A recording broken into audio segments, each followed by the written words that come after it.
కొంతమంది రైతులు మినరల్స్ ని ఒక ఎకరానికి 10 కేజీల చొప్పున ఇస్తూ ఉంటారు.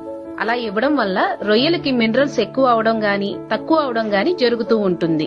మినరల్స్ తక్కువ అవడం వలన రొయ్యల పైన చిన్న చిన్న నల్లటి మచ్చలు వస్తాయి. అదే విధంగా మినరల్స్ ఎక్కువ అవడం వలన ట్యాంకులో ఆర్గానిక్ లోడ్స్ ఏమైనా ఉంటే సైనోబాక్టీరియా అనగా మైక్రోసిస్ట్ పెరుగుతుంది. అలా కాకుండా 1,00,000 రొయ్యలకి 10 కేజీల చొప్పున మినరల్స్ ఇవ్వాలి. 100 కౌంట్ వచ్చిన తర్వాత అక్కడి నుండి ప్రతి 10 కౌంటుకి 1 కేజీ చొప్పున మినరల్స్ పెంచి ఇవ్వాలి.